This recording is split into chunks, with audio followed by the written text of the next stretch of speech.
بسم اللہ الرحمن الرحیم۔ السلام علیکم دوستو۔ حضرت ابراہیم علیہ السلام اللہ کے عظیم نبی تھے۔ اللہ نے انہیں بچپن ہی سے عقل سلیم اور ہدایت سے نوازا تھا۔ اللہ نے حضرت ابراہیم علیہ السلام کے کئی بڑے بڑے امتحان لیے اور آپ علیہ السلام ہر امتحان میں کامیاب ہوئے۔ حضرت ابراہیم علیہ السلام کو اللہ نے 3 خصوصی نبستیں عطا فرمائے۔ اللہ نے حضرت ابراہیم علیہ السلام کو اپنا دوست یعنی خلیل اللہ بنایا اور آپ علیہ السلام کو تمام انسانوں کے لیے یعنی امام الناس کا مقام بخشا، اور آپ علیہ السلام کے بعد جتنے انبیاء کرام علیہ السلام دنیا میں بھیجے وہ آپ علیہ السلام کی اولادوں میں سے تھے۔ اس لیے حضرت ابراہیم علیہ السلام کا ایک اعزاز ابو الانبیاء ہونا بھی ہے۔ حضرت ابراہیم علیہ السلام ایک اللہ سے محبت کرنے والے اور بتوں سے نفرت کرنے والے تھے۔ آپ علیہ السلام کی شدید کوشش تھی کہ اپنے گھر والوں کو بتوں کی پوجا سے منع کرے اور انہیں اللہ کی عبادت کی طرف مائل کرے۔ چنانچہ حضرت ابراہیم علیہ السلام نے سب سے پہلے اپنے گھر سے دعوت حق کا آغاز فرماتے ہوئے آزر کو توحید کی دعوت دی، جو کہ بت بناتا اور ان کی پوجا کرتا تھا۔ مفسرین کی مشہور رائے کے مطابق آزر حضرت ابراہیم علیہ السلام کے والد کا نام تھا۔ کئی مورخین نے بتایا ہے کہ آپ علیہ السلام کے والد کا نام طارق اور ان کا لقب آزر تھا، جبکہ مفسرین کی ایک جماعت کے مطابق حضرت ابراہیم علیہ السلام کے والد کا نام طارق اور چچا کا نام آزر تھا، جو شرک میں مبتلا ہو گیا تھا، اور چچا کو باپ کہنا عربی محاورات میں عام ہے۔ حضرت ابراہیم علیہ السلام آزر کو سمجھاتے کہ نہ تو یہ بت ہمارے بات سن سکتے ہیں، نہ ہمیں فائدہ پہنچا سکتے ہیں اور نہ ہی نقصان پہنچا سکتے ہیں، ہمیں صرف ایک اللہ ہی کی عبادت کرنی چاہیے۔ آزر نے آپ علیہ السلام کی بات نہ مانی اور آپ علیہ السلام کو رجم یعنی پتھر مار کر ہلاک کرنے کی دھمکی دی اور بالآخر گھر سے ہی نکال دیا۔ حضرت ابراہیم علیہ السلام نے آزر سے وعدہ کیا کہ میں آپ کے لیے اللہ سے دعا کرتا رہوں گا، لیکن جب حضرت ابراہیم علیہ السلام پر یہ بات واضح ہو گئی کہ آزر اللہ کا دشمن ہے اور شرک کو چھوڑ کرنے کے لیے کسی صورت کو تیار نہیں ہے، تو انہوں نے آزر سے تعلق ختم کرنے کا اعلان کر دیا۔ حضرت ابراہیم علیہ السلام کی قوم شرک میں مبتلا تھی، بتوں کے ساتھ ساتھ وہ سورج، چاند اور ستاروں کی بھی پوجا کرتی تھی۔ حضرت ابراہیم علیہ السلام ان کی ان حرکتوں پر فکر مند رہتے تھے۔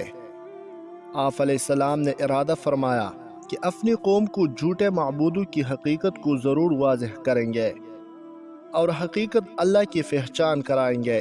ایک رات حضرت ابراہیم علیہ السلام نے قوم کو سمجھانے کے لیے ایک چمکتے ہوئے ستارے کو دیکھ کر فرمایا کہ کیا اے میرا رب ہے؟ تھوڑی دیر بعد ستارہ غائب ہو گیا، تو آپ علیہ السلام نے فرمایا کہ میں غائب ہو جانے والوں کو پسند نہیں کرتا۔ کچھ دیر بعد چاند نکل آیا تو حضرت ابراہیم علیہ السلام نے قوم سے فرمایا کہ کیا یہ چاند میرا رب ہے؟ کچھ دیر بعد چاند بھی غائب ہو گیا۔ حضرت ابراہیم علیہ السلام نے فرمایا کہ اگر میرے رب نے مجھے ہدایت نہ عطا فرمائی ہوتی تو میں گمراہ ہو جانے والوں میں سے ہو جاتا۔ پھر جب سورج نکلا تو حضرت ابراہیم علیہ السلام نے قوم کو سمجھایا کہ کیا یہ سورج میرا رب ہے، کیونکہ یہ سب سے بڑا ہے۔ لیکن جب سورج بھی غروب ہو گیا تو آپ علیہ السلام نے قوم پر واضح کر دیا کہ یہ ستارے، چاند اور سورج رب نہیں ہو سکتے، رب تو وہ ہے جس نے انہیں اور ساری کائنات کو بنایا ہے، اس لیے میں اللہ ہی کو اپنا رب اور خالق مانتا ہوں۔ ہر قسم کے شرک سے رخ پھیر کر صرف اسی کی طرف اپنا رخ کرتا ہوں، اور میں شرک کرنے والوں میں سے نہیں ہوں۔ حضرت ابراہیم علیہ السلام کی قوم بتوں کی بھی پوجا کرتی تھی۔ حضرت ابراہیم علیہ السلام کے قوم نے ایک بہت بڑا بت خانہ بنایا ہوا تھا جس میں بہت سے بت رکھے ہوئے تھے۔ قوم بڑے احترام سے ان بتوں کی پوجا کرتی تھی۔ ایک دن جب ساری قوم جشن منانے کے لیے شہر سے باہر گئی تو حضرت ابراہیم علیہ السلام نے قوم پر بتوں کی بے بسی واضح کرنے کے لیے ایک زبردست تدبیر کی۔ آپ علیہ السلام نے ایک کڑھالا لیا اور بت خانے میں چلے گئے۔ حضرت ابراہیم علیہ السلام نے دیکھا کہ بتوں کے آگے کھانے پینے کی چیزیں رکھی ہوئی ہے۔ آپ علیہ السلام نے بتوں کو مخاطب کر کے فرمایا، تم کھاتے کیوں نہیں اور تم بات کیوں نہیں کرتے؟ پھر آپ علیہ السلام نے کلہاڑا لیا اور سب سے بڑے بت کو چھوڑ کر باقی تمام بتوں کو توڑ دیا۔ حضرت ابراہیم علیہ السلام نے اسے بالکل صحیح سلامت چھوڑ دیا اور کلہاڑا بھی اسی کے کندھے پر رکھ دیا۔ جب قوم جشن منا کر واپس آئے اور انہوں نے اپنے بتوں کا یہ حال دیکھا تو انہوں نے غصے سے پوچھا کہ کس نے ہمارے بتوں کے ساتھ یہ سلوک کیا ہے؟ لوگوں نے کہا کہ ایک نوجوان ہے جس کا نام ابراہیم ہے، وہ ہمارے بتوں کے خلاف باتیں کرتا ہے، ضرور یہ کام اسی کا ہے۔ انہوں نے حضرت ابراہیم علیہ السلام کو سب لوگ کے سامنے بلایا اور پوچھا کہ کیا تم نے ان بتوں کا یہ حال کیا ہے؟ حضرت ابراہیم علیہ السلام نے فرمایا کہ اس بڑے بت کو کیا ہو گیا ہے؟ اسی کے کندھے پر کلہاڑا بھی ہے، یا پھر ان بتوں سے پوچھو کہ ان کے ساتھ یہ کس نے کیا ہے؟ حضرت ابراہیم علیہ السلام کی قوم نے کہا کہ یہ بت تو بول نہیں سکتے۔ حضرت ابراہیم علیہ السلام اسی موقع کے انتظار میں تھے۔ آپ علیہ السلام نے فرمایا کہ افسوس ہے تم پر اور ان بتوں پر جنہیں تمہیں پوچھتے ہو، جو نہ بول سکتے ہیں، نہ تمہاری فریاد سن سکتے ہیں، نہ تمہیں فائدہ دے سکتے ہیں اور نہ نقصان پہنچا سکتے ہیں۔ قوم کو بتوں کی بے بسی کا احساس تو ہو گیا، لیکن انہوں نے پھر بھی یہی طے کیا کہ انہیں اپنی بتوں کی طرف داری کرنی ہے اور حضرت ابراہیم علیہ السلام کو سخت سزا دینی ہے۔ نمرود اس وقت عراق کا بادشاہ تھا اور اپنے آپ کو خدا کہلاتا تھا۔ لوگ اس کی بھی پوجا کرتے تھے۔ جب اسے معلوم ہوا کہ حضرت ابراہیم علیہ السلام اسے خدا نہیں مانتے تو اس نے حضرت ابراہیم علیہ السلام کو اپنے دربار میں بلا لیا اور پوچھا کہ تمہارا خدا کون ہے؟ حضرت ابراہیم علیہ السلام نے جواب دیا کہ اللہ ہے جو زندہ فرماتا ہے اور مارتا ہے۔ نمرود نے کہا یہ تو میں بھی کر سکتا ہوں۔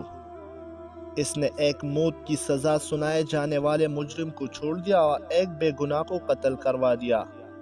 جب حضرت ابراہیم علیہ السلام نے یہ معاملہ دیکھا تو فرمایا کہ میرا رب تو وہ ہے جو سورج کو مشرق سے نکالتا ہے، اگر تم خدا ہو تو اسے مغرب سے نکال کر دکھاؤ۔ اس پر او کافر نمرود حیران و پریشان ہو گیا۔ نمرود کے حکم پر حضرت ابراہیم علیہ السلام کو سزا دینے کے لیے ایک بہت بڑی آگ جلائی گئی، اور جب آگ کے شعلے نہایت بلندی تک اٹھنے لگے تو انہوں نے حضرت ابراہیم علیہ السلام کو اس آگ میں پھینک دیا۔ بت پرستوں کا خیال تھا کہ حضرت ابراہیم علیہ السلام چند لمحوں میں جل کر راکھ ہو جائیں گے۔ اللہ نے آگ کو حکم فرمایا کہ اے آگ ٹھنڈی ہو جا اور حضرت ابراہیم علیہ السلام پر سلامتی والی ہو جا۔ پھر وہ آگ حضرت ابراہیم علیہ السلام کے لیے سلامتی والی بن گئی، اور اللہ نے آپ علیہ السلام کو آگ کی تکلیف سے محفوظ رکھا۔ حضرت ابراہیم علیہ السلام نے قوم کی ہٹ دہرمی اور کفر پر اصرار دیکھا تو اللہ کی رضا کے لیے عراق سے شام اور مصر کی طرف ہجرت کا ارادہ فرمایا۔ حضرت ابراہیم علیہ السلام کے ساتھ آپ علیہ السلام کی بیوی حضرت سارہ اور آپ علیہ السلام کے بھتیجے حضرت لوط علیہ السلام بھی تھے۔ حضرت لوط علیہ السلام کے والد کا نام حاران تھا۔ اللہ نے حضرت لوط علیہ السلام کو اردن کی بستی و عمورہ اور سدوم کی طرف رسول بنا کر بھیجا۔ جب حضرت ابراہیم علیہ السلام مصر پہنچے تو وہاں مصر کے بادشاہ کی بیٹی حضرت حاجرہ علیہ السلام سے آپ علیہ السلام کی شادی ہوئی۔ اللہ نے حضرت ابراہیم علیہ السلام کو بڑھاپے میں حضرت اسماعیل علیہ السلام عطا فرمائے۔ وہ آپ علیہ السلام کے پہلے بیٹے تھے۔ حضرت ابراہیم علیہ السلام کو حضرت اسماعیل علیہ السلام سے بہت محبت تھی۔ اللہ نے حضرت ابراہیم علیہ السلام کو آزمایا اور حکم دیا کہ اپنی بیوی حضرت حاجرہ علیہ السلام اور ننھے بیٹے حضرت اسماعیل علیہ السلام کو ایک بنجر اور غیر آبادی وادی یعنی مکہ میں چھوڑ کر آئے۔ آپ علیہ السلام نے اللہ کی فرمان برداری کی اور اپنی بیوی اور بیٹے کو مکہ میں خانہ کعبہ کے پاس چھوڑ کر آئے۔ حضرت ابراہیم علیہ السلام نے حضرت حاجرہ کو کچھ کھجوریں اور پانی دیا اور واپس چل پڑے۔ حضرت حاجرہ علیہ السلام حضرت ابراہیم علیہ السلام کے پیچھے آئے اور کہا کہ آپ علیہ السلام ہمیں اس وادی میں چھوڑ کر کہاں جا رہے ہو؟ اس وادی میں نہ کوئی رہتا ہے اور نہ کوئی کھانے پینے کی چیز ہے۔ حضرت حاجرہ نے اس سوال کئی دفعہ دہرایا جس پر حضرت ابراہیم علیہ السلام خاموش رہے۔ حضرت حاجرہ نے پوچھا کہ کیا آپ علیہ السلام کو اللہ نے یہ حکم فرمایا ہے؟ حضرت ابراہیم علیہ السلام نے فرمایا جی ہاں۔ حضرت حاجرہ نے کہا پھر ٹھیک ہے، اللہ ہمیں ضائع نہیں فرمائے گے، اور واپس پلٹ گئے۔ جلد ہی پانی اور کھجوریں ختم ہو گئی۔ حضرت اسماعیل علیہ السلام بھوک اور پیاس سے بے چین ہو گئے۔ حضرت ہاجرہ بے قرار ہو کر کبھی صفا پہاڑی پر چڑھ کر جاتے اور دور تک دیکھنے لگتے کہ شاید پانی یا کوئی قافلہ نظر آ جائے۔ پھر سامنے موجود دوسری پہاڑی مروہ پر چڑھ جاتے اور دونوں پہاڑیوں کے درمیان کا راستہ دوڑ کر طے کرتے تاکہ حضرت اسماعیل علیہ السلام زیادہ دیر نظروں سے اوجھل نہ رہے۔ اس طرح انہوں نے ان پہاڑیوں کے درمیان 7 چکر لگائے۔ اللہ کو ان کا یہ عمل اتنا پسند آیا کہ اسے عمرے اور حج کا ایک حصہ بنا دیا۔ اس عمل کو سعی کہتے ہیں۔ اللہ نے اس جگہ کے قریب جہاں حضرت اسماعیل علیہ السلام لیٹے تھے پانی کا چشمہ جاری فرما دیا۔ حضرت ہاجرہ علیہ السلام پانی دیکھ کر خوش ہو گئے اور دونوں ہاتھوں سے روکنے لگے اور فرمانے لگے زمزم یہی ٹھہر جا۔ کچھ عرصہ بعد پانی کو دیکھ کر ایک قبیلہ بنو جرہم بھی وہاں آ کر ٹھہر گیا۔ اس طرح مکہ شہر آباد ہو گیا۔ حضرت ابراہیم علیہ السلام کبھی کبھی ملاقات کے لیے مکہ تشریف لاتے رہتے تھے۔ حضرت اسماعیل علیہ السلام جب کچھ بڑے ہو گئے اور کاموں میں اپنے والد کا ہاتھ بٹھانے لگے تو اللہ نے حضرت ابراہیم علیہ السلام کا ایک بہت بڑا امتحان لیا۔ حضرت ابراہیم علیہ السلام نے خواب دیکھا کہ اپنے اکلوتے بیٹے حضرت اسماعیل علیہ السلام کو ذبح کر رہے ہیں۔ انبیاء کرام علیہ السلام کے خواب سچے ہوتے ہیں۔ چنانچہ حضرت ابراہیم علیہ السلام نے ایک خواب حضرت اسماعیل علیہ السلام کو سنایا اور پوچھا کہ اس کے بارے میں تمہارا کیا خیال ہے؟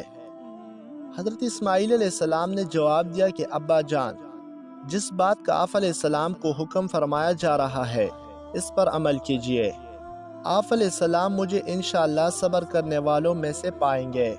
دونوں باپ بیٹا اللہ کے حکم کو پورا کرنے پر تیار ہو گئے۔ حضرت ابراہیم علیہ السلام نے حضرت اسماعیل علیہ السلام کو پیشانی کے بل لٹایا اور قربان کرنے ہی والے تھے کہ اللہ نے پکارا، اے ابراہیم، تم نے اپنا خواب سچ کر دکھایا۔ حضرت اسماعیل علیہ السلام کی جگہ ایک دمبا ان کے فدیے میں قربان کیا گیا۔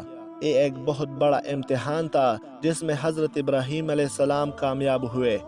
ہم اسی واقعہ کی یاد میں ہر سال عید الاضحیٰ مناتے ہیں اور قربانی کرتے ہیں۔